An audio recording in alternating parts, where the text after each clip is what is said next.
So Addison, what do you want to get out of this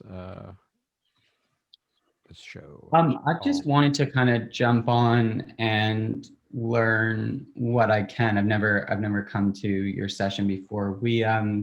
I created an app this year for mental health tether. I don't know if you're on Metal when I or my co-founder presented, but we just got accepted into 500 startups. We actually started yesterday, so we're accelerating and in a big growth phase. And I've done like sort of all the things you're supposed to do as far as like slowly building that SEO bank, like with our blog and with our website. And really, I just kind of wanted to see what you guys were talking about today. And then if there was time to kind of look at what I got going on and see your thoughts on it, I was kind of keen to do that.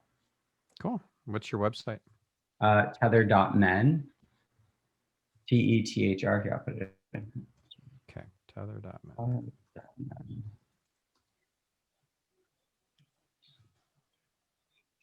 Ah, there's no E in there. Okay, got it. Yeah, no E. Yeah. Did you get the version that does have the E so you can redirect it? It wasn't available when we. Oh, but that is. Yeah, there's a creative agency that still owns it. Have you contacted them? I believe we did originally, and it was something for a startup, kind of outrageous. Yeah, got it.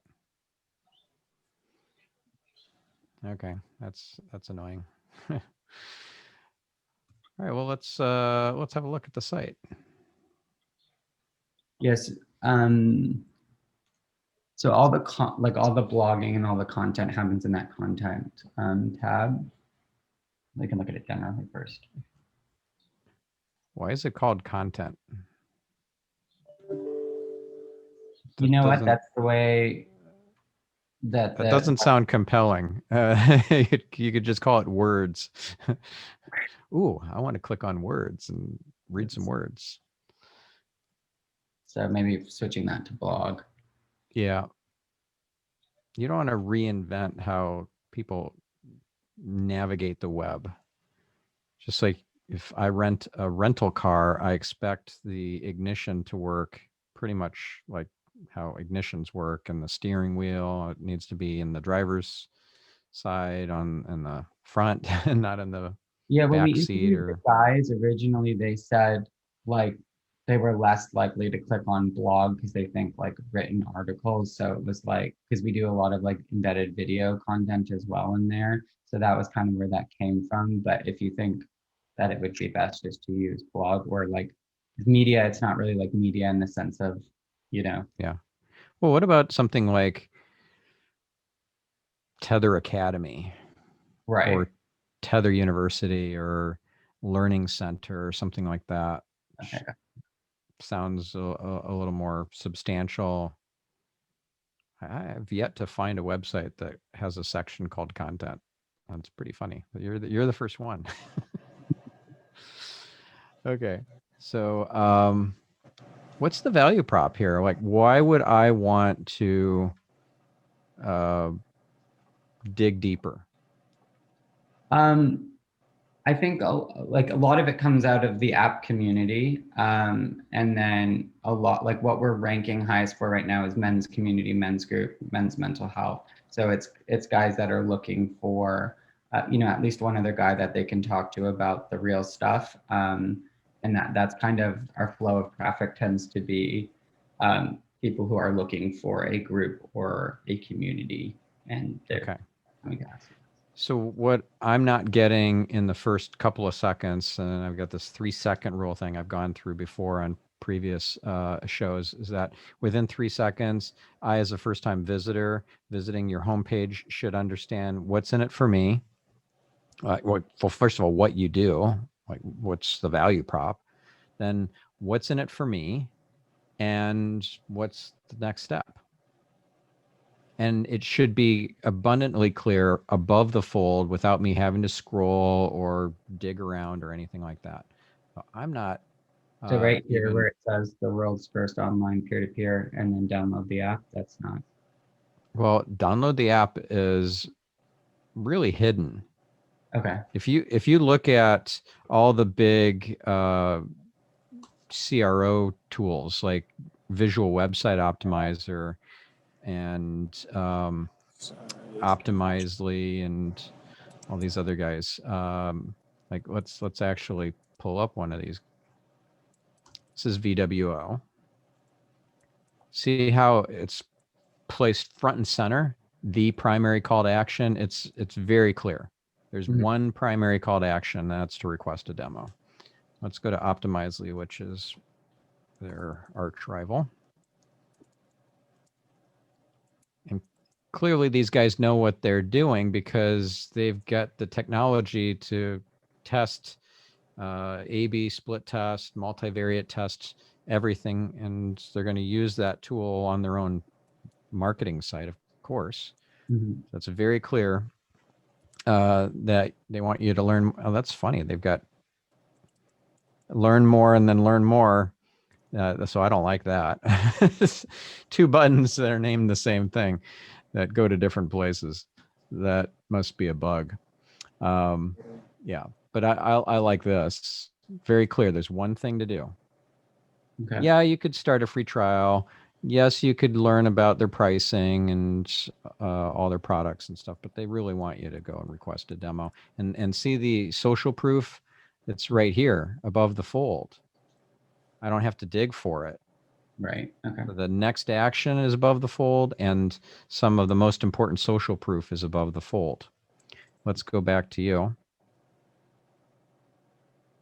So I have to look up to the right where you normally have a login button for, or kind of a members area or shopping cart or whatever. That's in the top right, but no, that's where your main call to action is.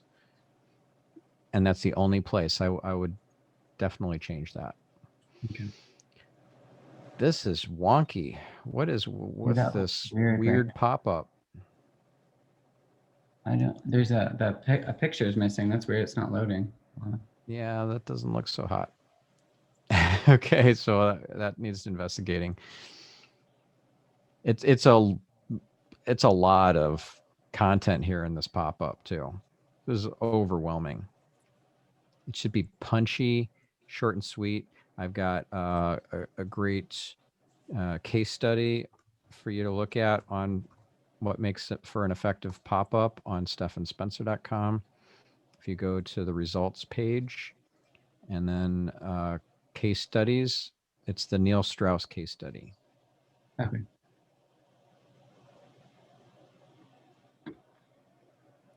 So here it is.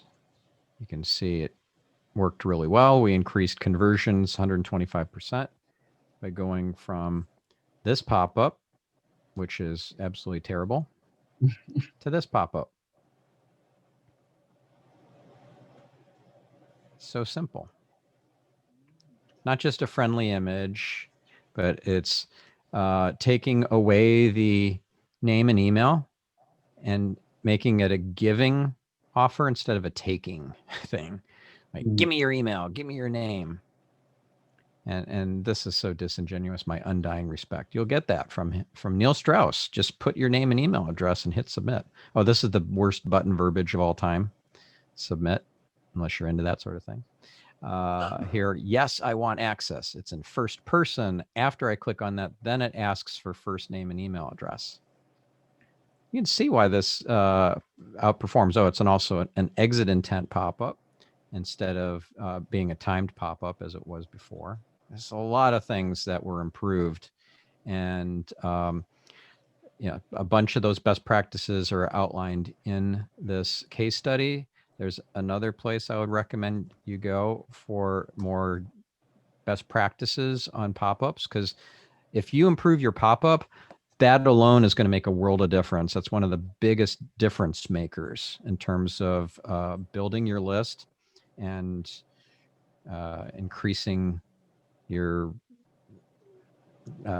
opt-ins, downloads,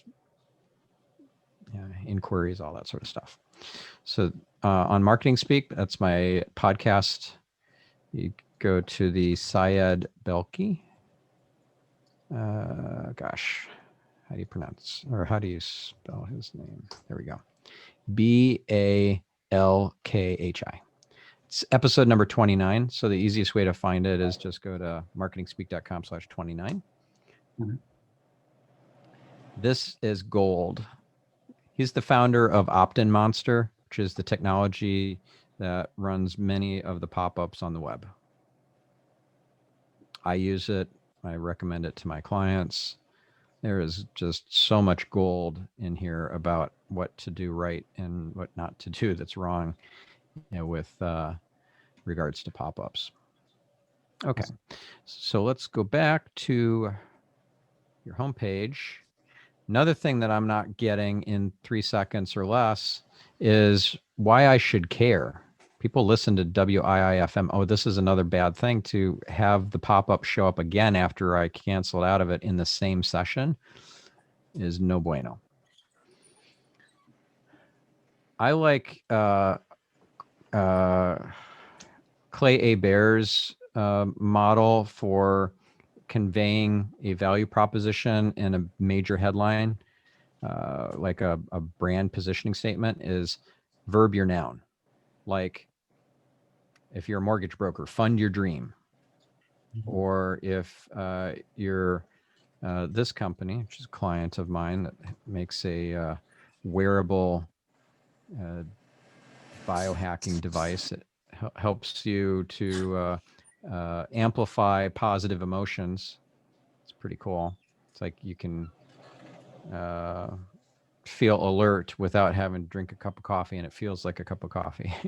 It emulates the signals created by those sorts of things, like meditating or a cup of coffee or whatever. So there's these 6 different signals, and they're working on more ones. Choose how you feel. So verb your noun. Mm-hmm. What is your verb your noun? This is too disconnected from the person who's reading it. Oh no, here it is again. Go away, pop up. Connect with other heartfelt men. I just made that up. I don't know if that's any good or not, but that speaks to the visitor more than connecting men with real conversations, which distances you from the visitor. It sounds like a positioning statement and not like an aspirational, inspirational thing. Yeah, I feel like it's still sort of from when we were talking with our angels versus now for the customer. So I totally can see that. I mean, I think even just connect with other men who get it is obviously to be. Yeah, that would be way better than this. Right. Okay. Very cool. And make the button right underneath it. That's the next action, and put it in first person. Yeah. Give me the app. Right. Sign me up. Get me started. Whatever the verbiage is, but in first person. Impact metrics should go higher up on the page. This is kind of buried.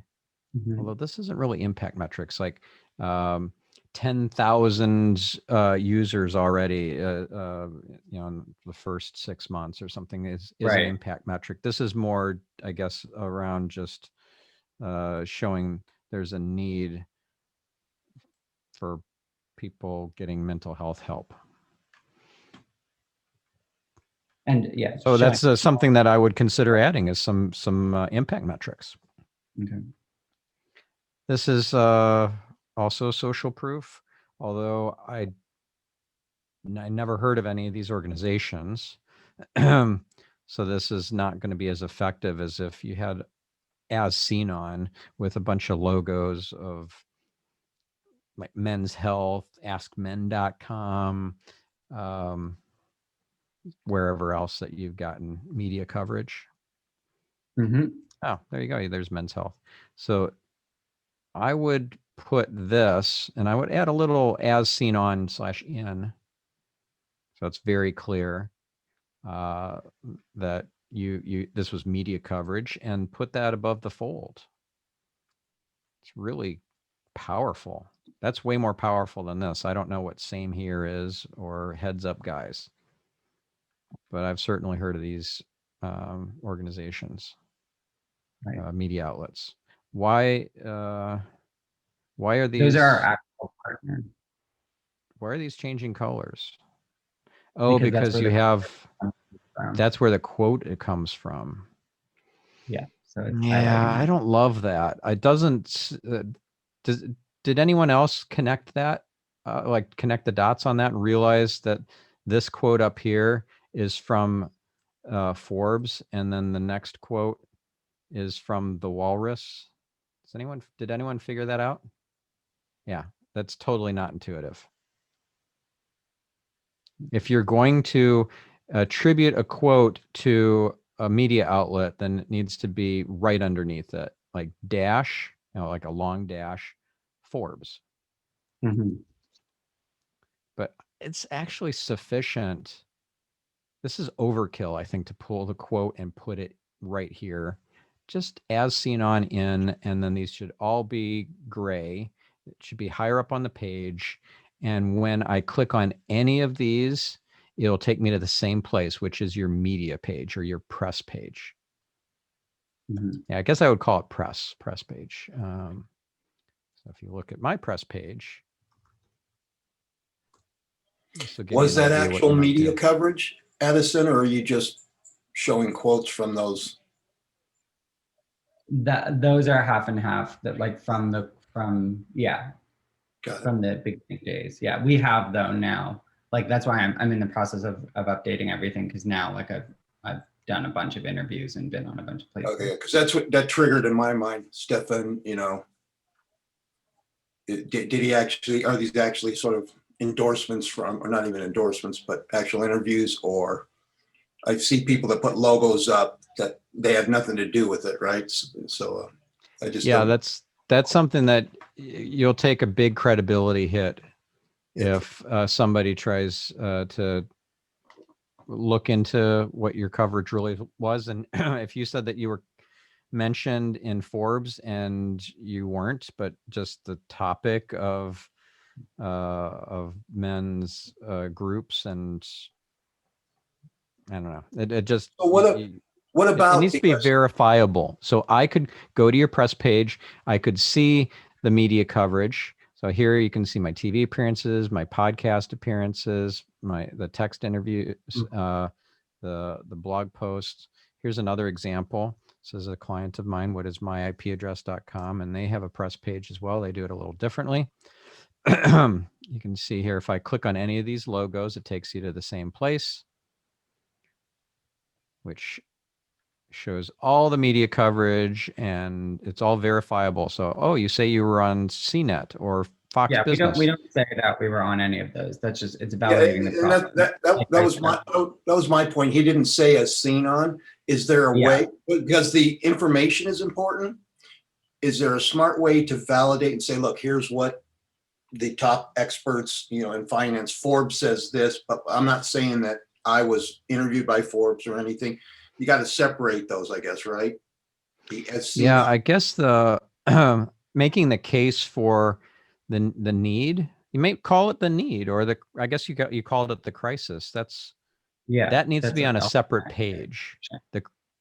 Is this all a one-page website?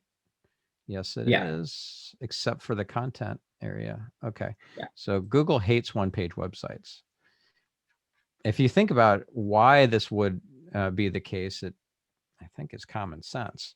So let's say that you had all this information about the mental health crisis that men are facing, and it's just a little section on the homepage, and you had a little bit of information about the app, but there's so much that you could say about the app, all the features, all the benefits, and the results it's created, and so forth.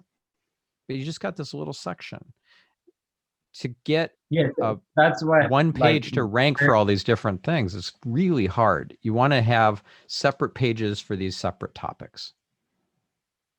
yeah, and that's kind of before we do the overhaul. That's why I wanted to kind of jump on here and do this with a few different people. Great. So that's really helpful. Do you know what sort of like, keywords you're we're out of trying the to rank for? validate and into the user part of it now. Yeah. Sorry, what was that? Do you know what sort of keywords you're going to try and rank for? Yeah, we've slowly been populating that list. I mean, men's group, men's community. I feel lonely. Like more first person terms is what I've started to push for, because that's what people actually Google. Versus, is there a men's mental health epidemic? Like, this is something that I tell my partners. You don't Google that when you feel, like you need somebody else. Yeah, that's your terminology, not the audiences. Right. Yeah. So switching out of the investor lens and the validating the idea, because this isn't something people were talking about as much even a year ago, into something that's for the customer. Yeah. It's what I'm doing now. Yeah. So here's a tool that I think you'll really like. I've shown this before, but since this is your first time here, I think you'll pretty much get wowed by it. You've never heard of this tool before, I'm guessing. Also asked. So check this out. Let's put in men's health as a keyword. What this does is it scrapes Google results, specifically the box that says people also asked. Okay. So there's no box for men's health. So let's try men's group. We might want to try removing the apostrophe. No, okay. Men's group. How do I start a group of men? What is a men's house? What are men's circles? How do you find a walking group? Can I start a support group? Okay, so if one of these resonates for you, let's say that, what are men's circles?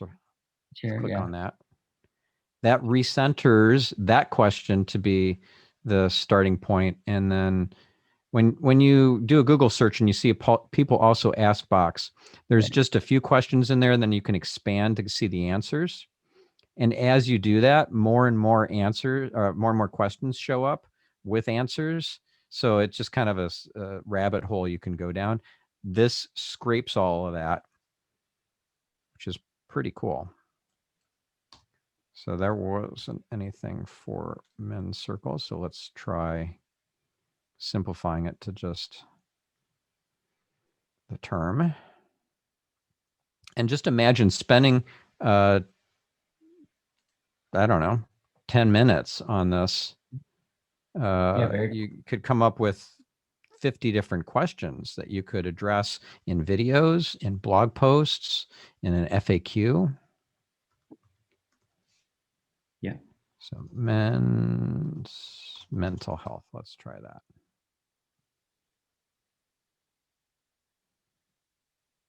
Interesting.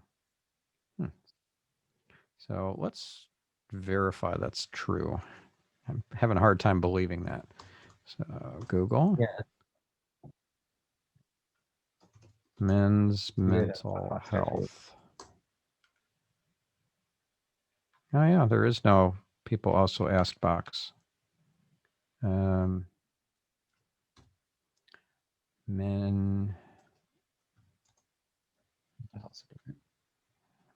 groups.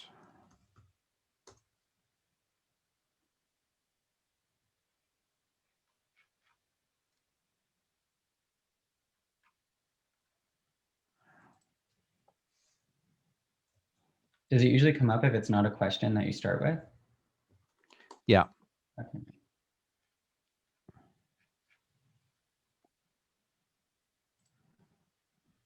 Men's support groups for divorce. Here we go. See that? People also ask what divorce does to a man. Click on that. More questions show up.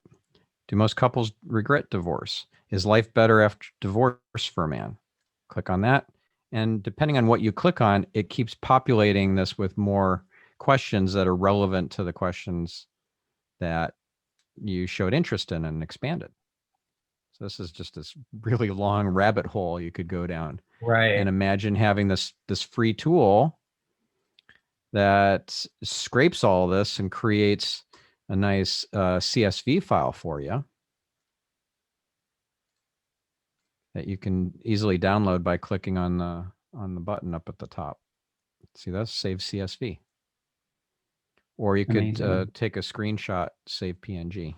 Just saves that file for you, the graphic. Super cool. Yeah, that's amazing. So going back to your homepage here for a second.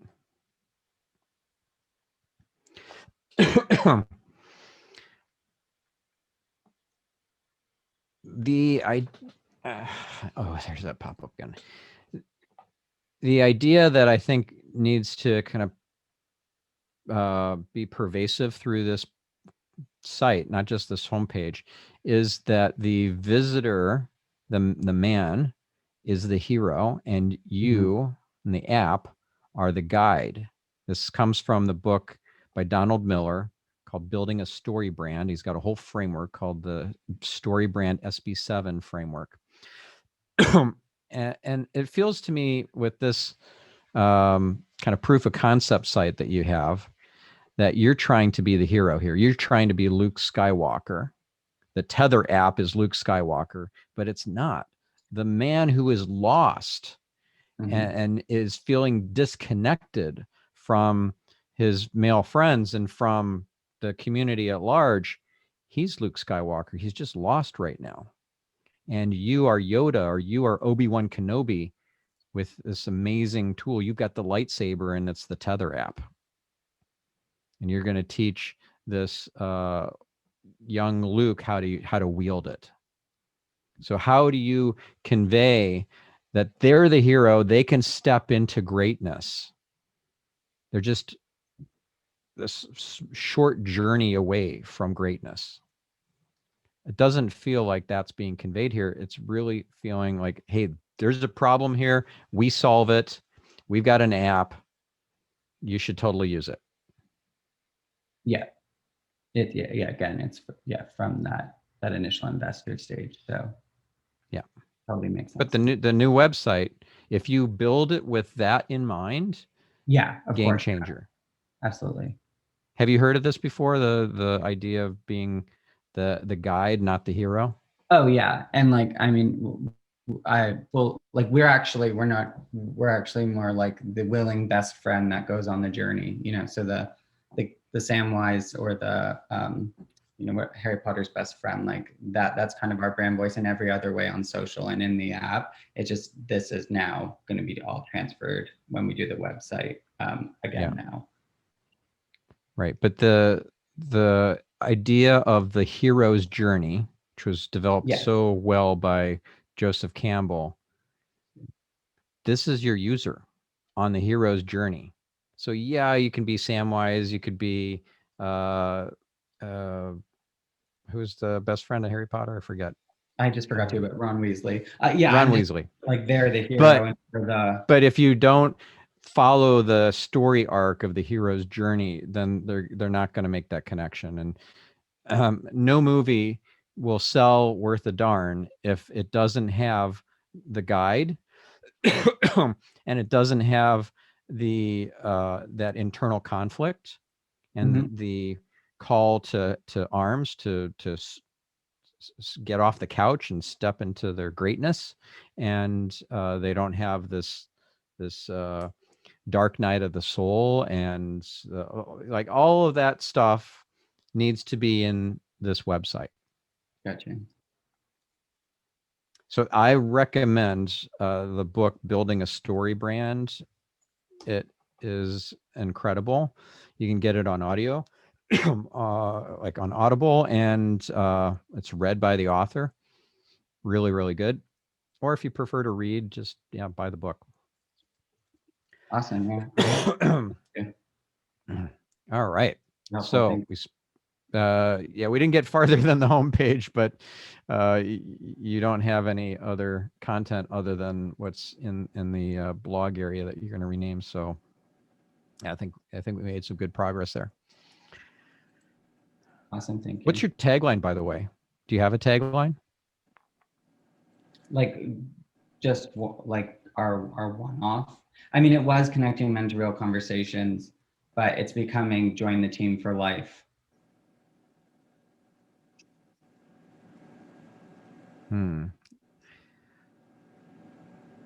I'd work on that. Okay. I would love to see a 3 to 5 word tagline that you could put under your logo.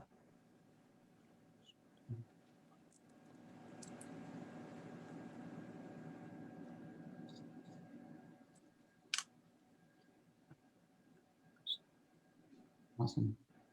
Connecting. I think something like along the connect lines meaningfully. I like that as an example. Yeah. It's just off the cuff, but if your logo said tether, connect meaningfully, or connect powerfully, or heartfelt, like build heartfelt connections or something like that, that would Right. be a verb, your noun. It would be much more clear what you guys offer just from looking at your logo. Kind of like a really good book has a great punchy grabbing title, but the subtitle has all the juice in it in terms of the value prop and the result, that the outcome that the reader is going to get, right? So an example might be Traction. There's actually 2 books called Traction. Here's one. Traction: How Any Startup Can Achieve Explosive Customer Growth. I've read it, yeah. I think I have it right here. Okay. Then there's the other Traction by Gino Wickman, which is Traction: Get a Grip on Your Business. Who wouldn't want to get a grip on your business or on their business? So both of those subtitles are bold, powerful promises. And I would love to see a tagline for you that has a bold, powerful promise. Awesome. Was that helpful? Yeah, absolutely. Thank you. Awesome. Okay. So we got a lot more guys showing up. Hey, guys. Hey, Stefan. Good to see you. I was literally like waiting for this kind of today. I'm like, wait a minute. There's an SEO guy in the group. And, oh my gosh, how did I not come in here? Yeah. Well, now I'm here every week, so I hope to see you more often. See, I already learned like few cool apps and website that, I jot down and create branding and stuff like that. That's awesome. So So are you here to maybe look at your website? I put it on the chat, but because more and more, especially the crisis, with the pandemic, with the restaurant being shut down for dine-in, it is more and more important to be visible online. And currently my restaurant, I mean, thank God we've kind of survived, barely survived. Yeah. We get to pay the bill, get to keep the staff. But I see like that's literally like the future, like to be able to, how do I get people to like, oh, I'm hungry. And if my concept is, hey, I want to be the best in Thai category in Los Angeles. So I don't have a big goal. It's just very specific. If someone search for Thai, especially in my area, or say like within 5 miles of my restaurant, can I be number one? And being there for 20 years, I think I should. It just I feel like I have so many room for improvement, or there's certain thing that I didn't know. And hopefully you can guide me and take a look a little bit about, how can I literally planning to also redesign the website. I mean, actively in the next like 2-3 weeks. So I want to get some guidance on, is there a particular design that I can have my webmaster follow in order to have the SEO in mind. So like build a website not just to be pretty or to be meaningful, but also in the behind the scene is like the SEO all the time for the the best high in Los Angeles and catering. Those are the two things I'm looking for. Yeah, for sure. And that's a great thought. It is important to have SEO in mind when you're doing a redesign and to not do it after the fact, because that's a retrofit. And say you're building a house and you think, oh, shoot, I really should have wired this house with electrical. That's very expensive to fix after the fact. Yeah. Right. Cool. So we'll pull your site up in just a moment. I know that Nino has been here for a while too, since the beginning of the hour. So Nino, do you have a website that you wanted to have me look at? Actually, no. Okay. All right. No problem. Quick story was that I just built up like a website last year, but I gave up after the pandemic because I want to detach myself from I think old is not the right word to say old things that I used to do, but I'm taking a chance in technology and You're reinventing yourself. no, actually, I'm putting down, like an idea from concept to implementation using like design thinking, as Harry said like yesterday. Like I'm doing at the time I'm learning and improving at the time I'm executing. So I had this idea and I'm just moving on, with that. While I'm doing something like something outside of the virtual online world, I'm working like hands-on, with people, and I want to combine like integrating people, like and technology on the other side. I think like for me, it's not that hard. It's not like the hard work. It's not like So how can I technology. help you with this process? It sounds like you're I'm still here pretty to early learn. on. I'm here to Okay. learn to get like some updates, what's going on, how can I improve my business? And I would take some notes and then would search for it, would, take a look at things you're saying by, on my own time. But I appreciate all your advice, and it's been grateful. Thank you for, being here, Stefan. Yeah, awesome. Well, thanks for being here. Sure. Cool. Hi, Chris. Thanks for joining. Hey, hi, Stefan. Hi, and hi, Paul. I didn't say hi to you yet. It's good to see you. So let's pull up John's restaurant website. And by the way, John, do you have a website for you personally?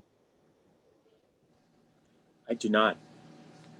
Okay, let's get that rectified. Should I? Yeah. Oh, wow. Okay. Think about it, because it's the only brand that you take from cradle to grave. John Sukami is your brand, and you'll guaranteed have that for life unless you change your name. Whereas your restaurant, you may sell, you may pass it on to children or other relatives. You may have some exit of some sort, and then what are you left with? Just your personal brand, unless you build or buy another business. So, and if you're trying to get on TV or trying to get on coverage in, I don't know, the LA Times or whatever, they're going to want to see you as a subject matter expert. If you have your own website and you have established that deep credibility and expertise, and that's going to be that is going to make you a shoo-in for that media appearance or for that using you as a source, quoting you in the article or whatever. Interesting. Yeah. Yes. Okay. Sounds great. So let's take a look.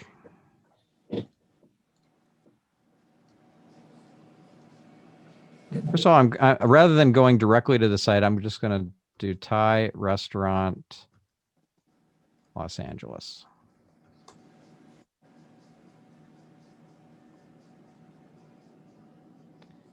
And I know this is annoying for you, but you're not above the fold on page 1 because you can't unless All you the pay. ads. All Right. the ads push everybody else off down below the fold.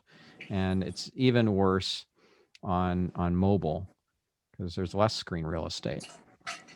We have eater.com, theinfatuation.com, yelp.com, discoverlosangeles.com, TripAdvisor, LAist.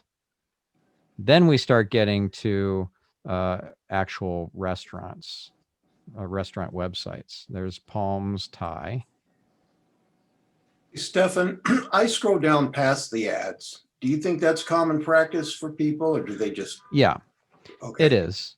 It's annoying for people, especially on mobile, to scroll, but they get used to it because they know that Google's trying to monetize them as users, and filling the entire screen with ads is the best way to monetize people. So they get kind of the ad blindness, and they just scroll that away.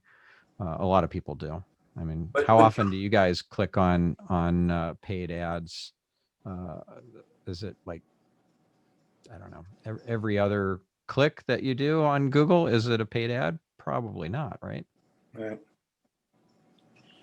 I And think then Okay, here you wonder are. How would John decide when he's getting a good return on an ad? Right, because the ads are fairly inexpensive. Is that right? Oh, ads can be very expensive. Can they? Okay.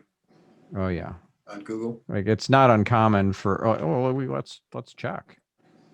Thai restaurant Los Angeles. Let's see what the cost is for that. Oh wow, you can check the cost per click. Mm-hmm. Yep, CPC, cost per click. Let's go into the SEO dashboard. We'll go into the paid search dashboard. Look at keywords.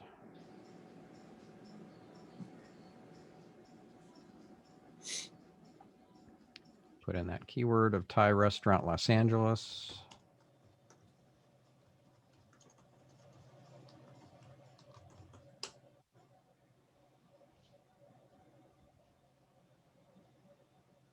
CPC, cost per click, $2.89 per click. And a lot of people are not going to convert. So if your conversion rate from a paid ad is, let's say, a pretty respectable 3% or 4%, that means to sell a, I don't know, $30 or $40 takeout order, you might have to spend how much? Like several $100s to get that customer? That's crazy. That is not sustainable. It's like trying to sell a pair of sunglasses that are $80 and at $20 a click or whatever it is, you probably have to spend $800 to sell that $80 pair of glasses. That's a race to going out of business to play in that game. So that doesn't work. We're going to focus on organic, therefore. Let's go back to, what was it?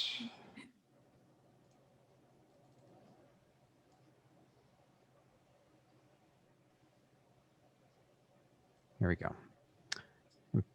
Emporium Thai. All right. This is not the best search listing. It doesn't really convey why I should click on your listing instead of one of these other ones. See how these are really putting their best foot forward and saying, hey, we've got the 2020 best Thai restaurants, or these are 5 essential Thai restaurants in Los Angeles, or for one that's a restaurant, Like this one's not good. That doesn't make me want to click, but let's find one that's another restaurant. That one's not very compelling either. Okay, authentic Thai food, best Thai delicacies, order food online. That's not bad. Little keyword stuff, or not keyword stuffed. It's more just stuffed with too much content there in the title that sounds a little bit too much like an ad, but it's conveying a value proposition. Boran Thai restaurant takes you into the authentic Thai food world. Located in Hollywood Boulevard, LA, we are offering the best Thai delicacies to people. We provide that. Okay, so be more like this without being over the top. Like, Okay. don't be braggadocious or arrogant, but be value driven and outcome focused. Like, what's the outcome of coming to your restaurant? And a memory of a lifetime. Like, this is a dinner you won't forget. It's an we promise unforgettable dinners and meals that are not just authentic but magical. Now, that's a lot of words that might not fit and in the meta description in the snippet here, but that's a lot better than just repeating yourself. Emporium Thai, Thai restaurant in Los Angeles. Emporium Thai in Los Angeles, CA. Best Thai restaurant in Los Angeles. That's saying very little a number of times. So those are coming directly from the metadata? From your homepage. From the homepage. Got it. And it's in the HTML code. The title tag, Emporium Thai, Thai restaurant in Los Angeles, CA. You see it's up here in the very top underneath the URL. Okay. If I view source, you know how to view source? You right click and then page source or view source, whatever it is, in whichever browser you're using. Then you can see where the title is. The title tag is the same thing that I told you. Emporium Thai, Thai restaurant in Los Angeles, right? That's the title tag. And then this is the meta description. Emporium Thai in Los Angeles, CA, best Thai restaurant in Los Angeles. You can set that in you're using WordPress? No, there's a company called Pop Menu. They created this website for me, and I actually have a dashboard that I can go into each page, and I can they have like so then the dashboard, there's probably a place that says meta description, and that is the meta description, and you're just repeating yourself from the title tag. Got it. Okay, so let's dig in. Oh, and another thing too is if somebody is searching for your name because they've heard good things about your place, Emporium Thai, we want to convey the best possible positioning for you, right? If, for example, let's say that you had a really great write-up, a great review in LAist, but I'm not going to see it because it's pages deep into the search results. If we could feature that on your website and get some links pointing to that LAist review, that might appear on page 1. Because right now what appears on page 1 is thankfully your website is first and second, but then we have Yelp and Grubhub and DoorDash and OpenTable. It's not until after all that we start seeing some of your own stuff again, like your Twitter, and there's Uber Eats and Postmates, and so there's Zagat. It'd be really nice if that review were higher up on the page, because that would be compelling to people. No, we don't have any. Yeah, there's no information. Just your contact details. Okay. Never mind. That's not really that impressive. I was hoping there was a review there. Do you have any great reviews that would be fabulous to have them Yeah, we above. have a press page that has like a few article and foodies and whatnot. Does that? Where's And that press it page? doesn't say. If you go to, I think it's about. Somehow, if you go to about, there might be. There you go. Okay, There's so a they're press. under about. You need to have a little down arrow that shows that this is a mouse over. Like these two things are not mouse over. Got it. There's no So anything that has like drop a down. drop down. Yeah, you need to have a down arrow just after the thing, right? Or just after about, there should be a down arrow that shows that this has submenus. Right. Now, here's a quick question on. I think you mentioned a little bit. I was going back to what I want to redesign the website. I really wanted to make it super simple, whereas maybe had like 10 pages, and but purely is focusing on when the customer coming in is like, hey, I want to place an order online, or I want to place an order for catering, or buy a gift card, like super basic. But now, just heard what you talked earlier about having a separate page for Google is ranked better. So is that mean like if I have more pages, is it necessary that it's better than have less pages? You need more pages because fewer pages equals fewer salespeople. Each page on your website is a virtual salesperson. If you have 5 virtual salespeople, that's not very many virtual salespeople that are pounding the pavement trying to bring in Google users to buy some takeout food. Whereas if you had 50, that's much better, or even 150, that's way better. Right. And each page has an individual unique song to sing to the search engines. So your page about your story, this could sing to the search engines about your story of how you were you born in Thailand? Mm-hmm. Yes. So Thai immigrant just builds a incredible business that wins awards and all that. It's a feel-good story, but none of the sorts of keywords that maybe a journalist would type in to find that kind of story would show up here, because you're not targeting any of that. You're just our story. Emporium Thai restaurant in Los Angeles, CA. That's your title tag. It's the most important element on the page by Google's standards, and there's nothing there except just multiple repeats of your name and the fact you're a Thai restaurant. Wow. Whereas this page could really tell your story. This is the expression facts tell, stories sell.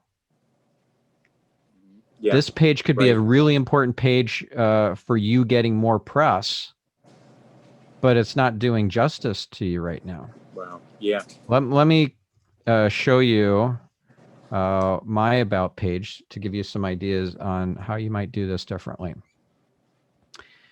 There's a whole timeline approach I learned from a great web design expert, Greg Merrilees. He was on my podcast, Marketing Speaks, if you want to listen to that episode. He's fabulous. It's this episode number 222. So if you go to marketingspeak.com/222, that's the shortcut to get to that episode. By the way, I would highly recommend working with his company to do the redesign for your site. He's not real expensive. He's very affordable. His company, Studio One Design, does an incredible job. I send all my clients to him. He's a secret weapon for me and my clients. Okay, so going back, I know we have just a few minutes left. See how the storytelling happens here? Yes, I have a video. Yes, I've got a little blurb that people can use if they're like conference organizers, meeting planners trying to grab a short bio for whatever. But this is where the storytelling happens, and it's done as a timeline. See that?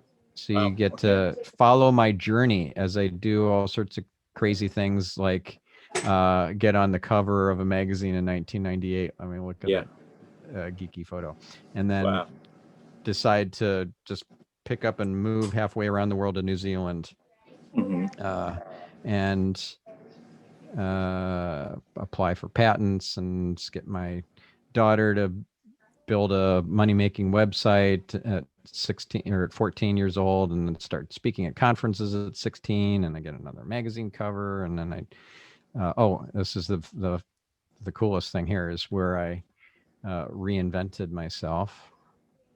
Where is the before and after? Look at this. That was me in 2009, and then 2010, a year later, after I did my extreme makeover, after going to a Tony Robbins event and saying I got to reboot. That's insane. Wow. Yeah.